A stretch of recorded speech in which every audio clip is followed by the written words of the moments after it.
Welcome back to my YouTube channel Lavesh Academy. If you are new here, do subscribe, like and share with your friends.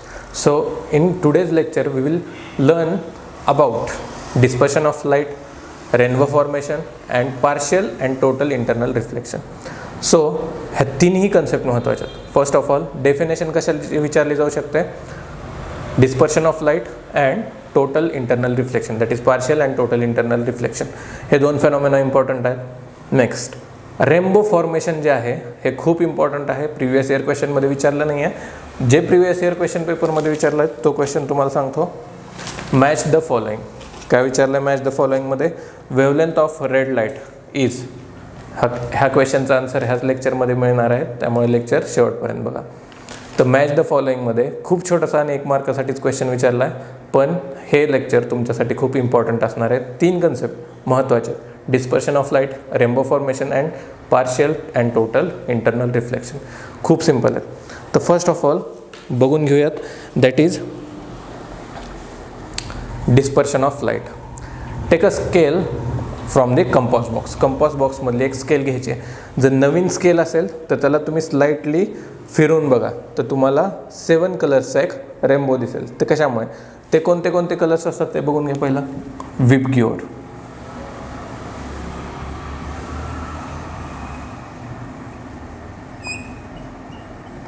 VIBGYOR. तर मराठी मीडियममध्ये असाल तर तुम्हाला माहीत असेल हे ताना पिहिनी पाजा, तर तेच आहे आपलं विबग्योर. म्हणजेच काय? वी म्हणजे violet, indigo, blue, green, yellow, orange and red. तर light is a form of electromagnetic radiation.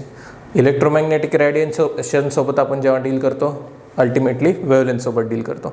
तर प्रत्येक कलर जो स्पेक्ट्रममध्ये आहे, this band of colour is known as spectrum. Spectrum काय नेमकं? ह्या बँडलाच, ह्या कलेक्शन ऑफ कलर्सलाच एक बँड म्हणतात आणि त्याच बँडला स्पेक्ट्रम बँड म्हणतात. तर electromagnetic radiation, light is a form of electromagnetic radiation. When we deal with electromagnetic radiation arises with word that is wavelength. प्रत्येक कलरची वेवलेंथ वेगळी आहे. तर ह्युमन आयसाठी, आपल्या डोळ्यांसाठी विजिबल रेंज कोणती ती पहिले लिहून घ्या. Visible range for human I, visible range for human I is in between. किती ते किती असते विजिबल रिजन? तर 400 नॅनोमीटर टू 700 नॅनोमीटर्स. 700 नॅनोमीटर्स. तर एक लक्ष द्या, डिस्पर्शनमध्ये डिस्पर्शन ऑफ कलर्स होत आहे एका व्हाईट लाईटचं. ते डेफिनेशन आपण नंतर बघून घेऊ. फर्स्ट ऑफ ऑल थोडंसं इंट्रोडक्शन बघून घेऊ. कलर्स झाले ता ना पी ही नी पा जा, म्हणजे तेच आपलं तांबडा निळा, तो सिक्वेन्स लक्षात माहिती आहे तुम्हाला मराठी मीडियमच्या मुलांना. इंग्लिश मीडियमसाठी VIBGYOR, VIB VIBGYOR, violet, indigo, blue, green, yellow, orange, red. हा झाला स्पेक्ट्रम, बँड ऑफ कलर्स. तर नेक्स्ट पॉईंट काय होता आपला? Light is a form of electromagnetic radiation. Light is a form of electromagnetic radiation. When we deal with electromagnetic radiation we also deal with their कलर्सच्या वेवलेंथसोबत deal करतो. तर wavelength, प्रत्येक कलरची वेवलेंथ वेगळी असते. तर ह्युमन आयसाठी विजिबल रेंज काय वेवलेंथची? 400 नॅनोमीटर टू 700 नॅनोमीटर. तुम्ही काय सांगितलं होतं? प्रत्येक कलर, हा जो प्रत्येक कलर लिहिला आहे त्यासाठी प्रत्येक कलरची वेवलेंथ ही वेगळी आहे. या ठिकाणी सगळ्यात हायेस्ट वेवलेंथ कोणाची लिहून घ्या? रेड कलरची, जो की MCQ आपण आत्ता बघितला होता, 700 नॅनोमीटर.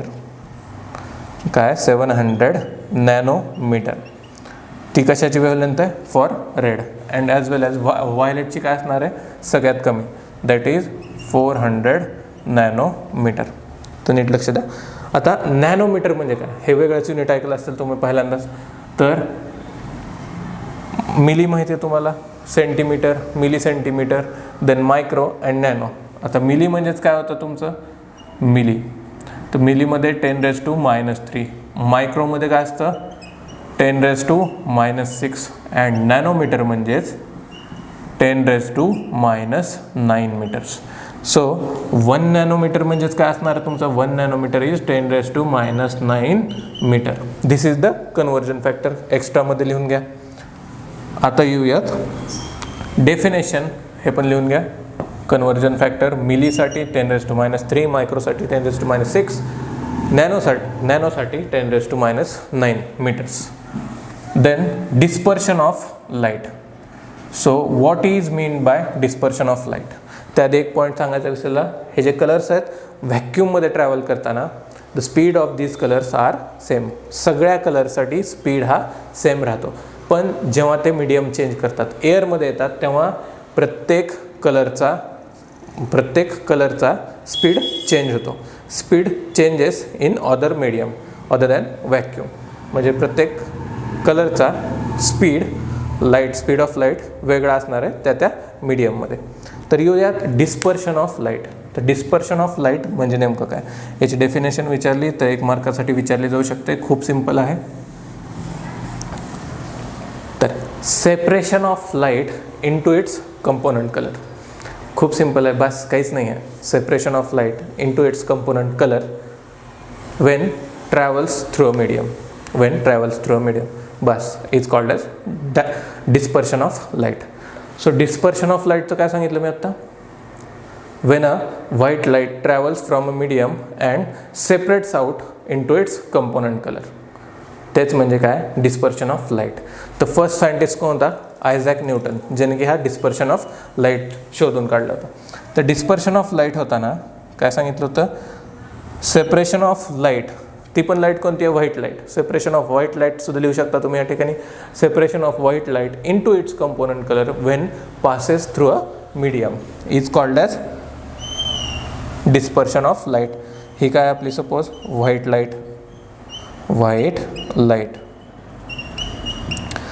लाईट येते मीडियममधून ट्रान्सफर होताना.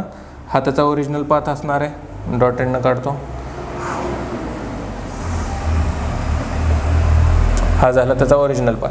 पण त्याचंच काय होणार आहे, डिस्पर्शन होताना हे झालं त्याचं dispersion. And again prism. First of all हा ट्रायंगल काय, प्रिझम नसेल माहीत तुम्हाला, इथे इमेज मी शो करेन. तर जेव्हा डिस्पर्शन होतं, व्हाईट लाईट एका मीडियममध्ये ग्लास मीडियम थ्रू ट्रान्सफर होते, एअरमधून ग्लास मीडियममध्ये गेली, तर ते काय झाले डिस्पर्स करते, त्याचे कंपोनंट कलर सेपरेट होत आहेत. म्हणजे इथे कंपोनंट कलर आहे, 7 कलरचा बँड दिसणार तुम्हाला. जे विबगियर कलर सांगितले होते, हा 7 कलरचा बँड तुम्हाला दिसणार इथे.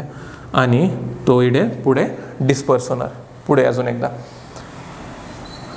तर आता हे कलरचं मार्किंग कुठून कट असतं, हे जो 7 कलर आहेत दिलेले इथे,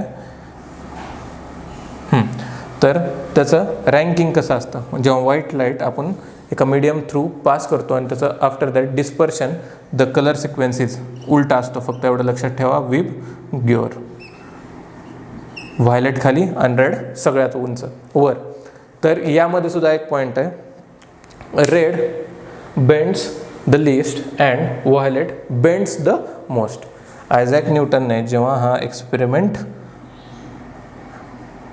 केला होता तेव्हा त्याला काय आढळले, रेड कलर सगळ्यात कमी बेंड होतो आणि व्हायलेट कलर जो सगळ्यात खाली आहे तो सगळ्यात जास्त बेंड होतो. बाकी काहीच नाही. डिस्पर्शन हा सगळ्यात सोपा पॉईंट आहे ह्या चॅप्टरमधला. Separation of light into its component colour when passes through a medium is called as dispersion of light. First scientist कोणता, आयझॅक न्यूटनने हा एक्सपेरिमेंट परफॉर्म केला होता. After performing this experiment he got to know that red colour bends least and violet colour bends the most. हे झालं. तुम्हाला अजून कन्सेप्च्युअलमध्ये काय सांगितलं मी, व्हॅक्यूममध्ये प्रत्येक कलरची व्हेलॉसिटी सेम असते, पण ती एअरमध्ये प्रत्येक कलरसाठी व्हेलॉसिटी डिफरंट असते. आणि व्हिजिबल रेंज काय आहे ह्युमन आयसाठी 400 nanometre to 700 nanometre. This is the dispersion of light. Next point is partial and total internal reflection. So next point is partial internal reflection and total internal reflection. First of all, in partial internal reflection, तो बघूयात.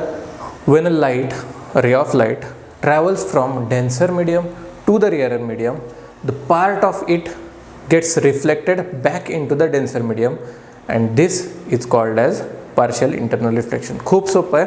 पुढचं जे total internal reflection आहे ते खूप interesting आहे.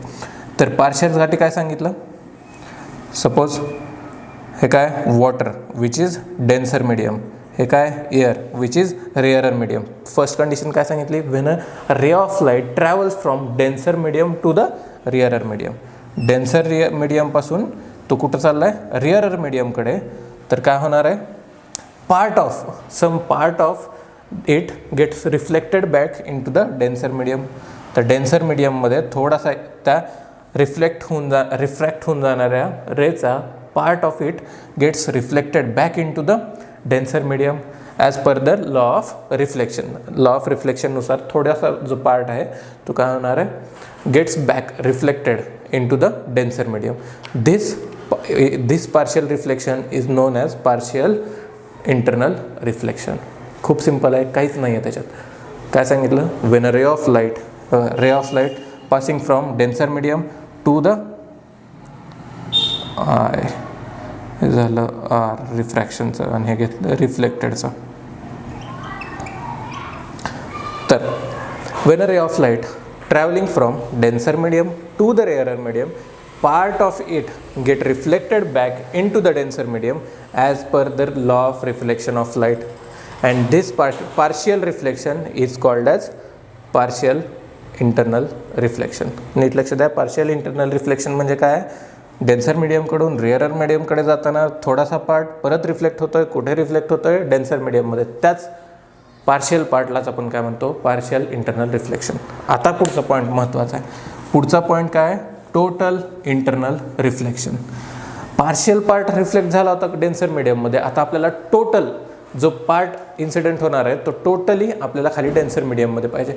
त्यासाठी काय करावं लागेल, first of all condition same, that is we are going from denser medium to rarer medium. We are going from denser medium to rarer medium. This is light ray. काय होणार आहे, बेसिक्स खूप महत्त्वाचं आहे. डेन्सर मीडियमकडून रेअरर मीडियमकडे जाताना काय होतं, light ray bends away from the normal.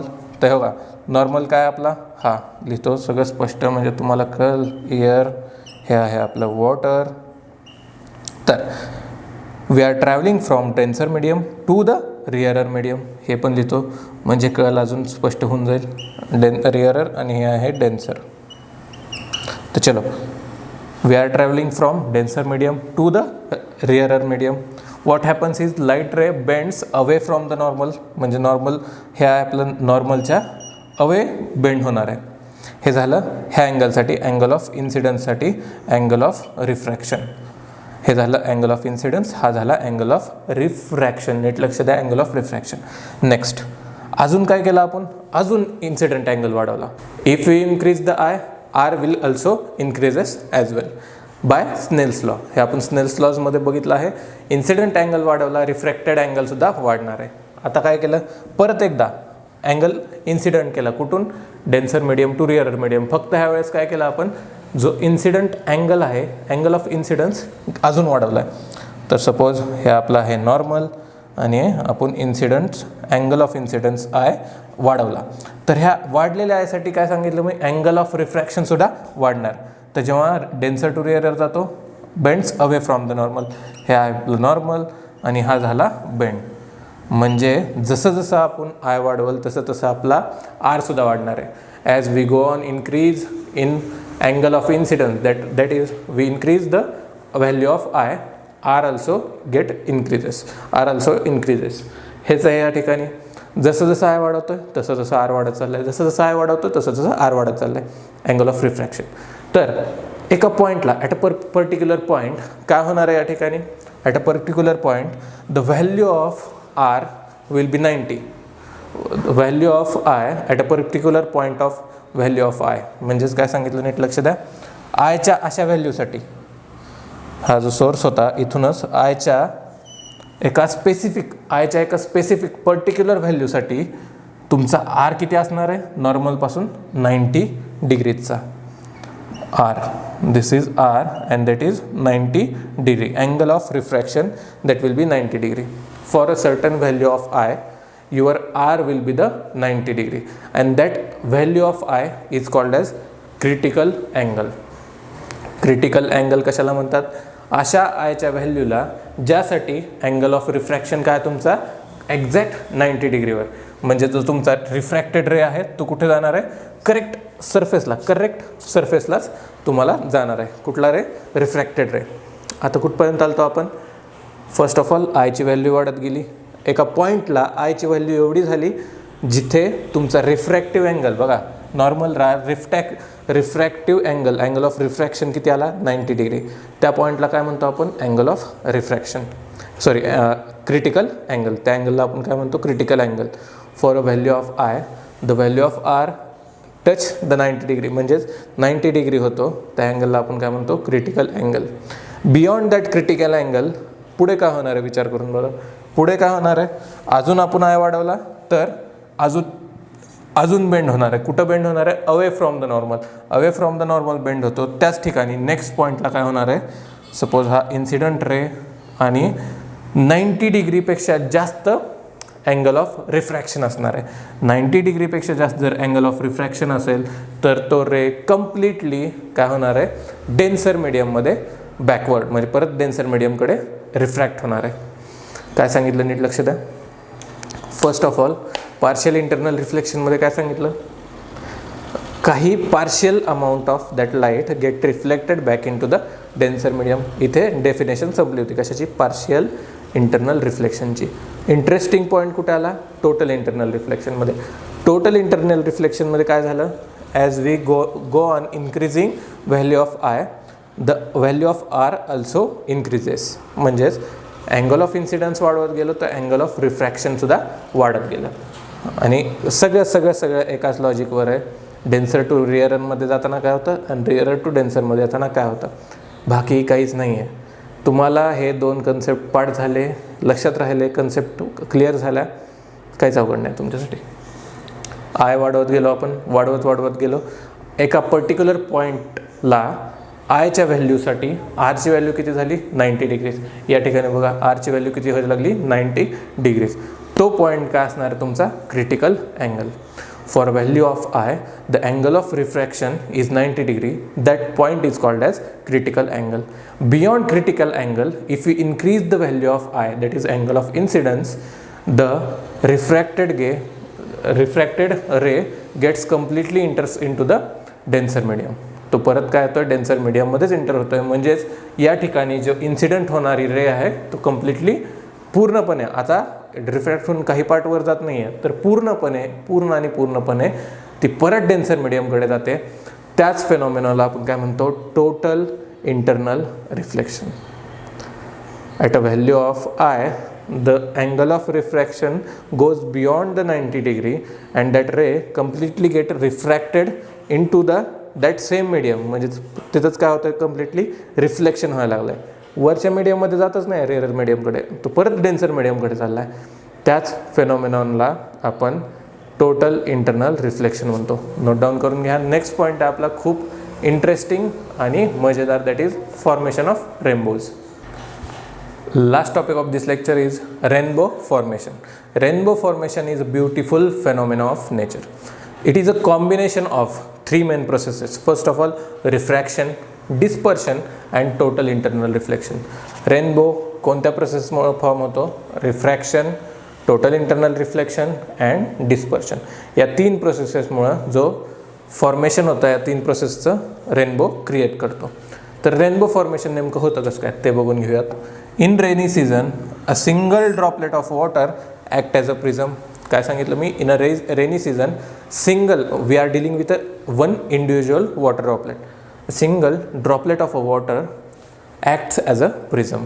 Wien a sunlight enters into that water droplet, तर इथं sunlight enters into that water droplet, it's get refracted as well as dispersed. काय सांगितलं मी नीट लक्ष द्या. ह्याचं फर्स्ट ऑफ ऑल काय होतं, refraction as well as dispersion. डिस्पर्शनमुळे जे व्हाईट लाईटचं स्पेक्ट्रामध्ये रूपांतर होणार आहे, म्हणजे तिथं व्हायोलेट इकडं रेड असा 7 कलरचा स्पेक्ट्रा वॉटर ड्रॉपलेटमध्ये डिस्पर्स होणार आहे. नेक्स्ट या ठिकाणी काय होतं आहे, टोटल इंटरनल रिफ्लेक्शन. परत काय होणार आहे, total internal reflection. Again total internal reflection. आता जो हा बँड आहे, again one more time get refracted. हा काय होणार आहे, परत एकदा रिफ्रॅक्शन होणार त्याचं. म्हणजे प्रोसेसेसमध्ये फर्स्ट ऑफ ऑल काय होतं आहे, white light enters into that water droplet and get dispersed as well as refracted. Refraction पण होतं आहे, डिस्पर्शन पण होतं आहे. डिस्पर्शनमुळे एक स्पेक्ट्रम मिळणार आहे कलर्सचा. तो स्पेक्ट्रम वॉटर ड्रॉपलेटमध्येच काय होणार आहे, टोटल इंटरनल रिफ्लेक्शनद्वारे बाहेर पडणार आहे. टोटल इंटरनल रिफ्लेक्शनद्वारे जेव्हा तो वॉटर ड्रॉपलेटच्या बाहेर जेव्हा इमर्ज करतो, अजून एकदा काय होतं, refraction. This combination of 3 processes leads to the rainbow formation. तर नोट डाऊन करून घ्या, खूप सिम्पल आहे. रेनबो फॉर्मेशन काहीच नाही. आपण ह्या लेक्चरचे महत्त्वाचे पॉईंट कोणते कोणते होते, डिस्पर्शनची डेफिनेशन, टोटल इंटरनल रिफ्लेक्शनचा फेनॉमिना अँड रेनबो फॉर्मेशन बघून घ्या फक्त. तर नेक्स्ट लेक्चरमध्ये आपण solved problem, numerical problems from the textbook, unsolved problems from the textbook and जे MCQ आहेत ते बघून घेऊयात. तोपर्यंत चॅनलला सबस्क्राईब करा, लाईक करा आणि तुमच्या मित्रांसोबत शेअर करा. थँक्यू.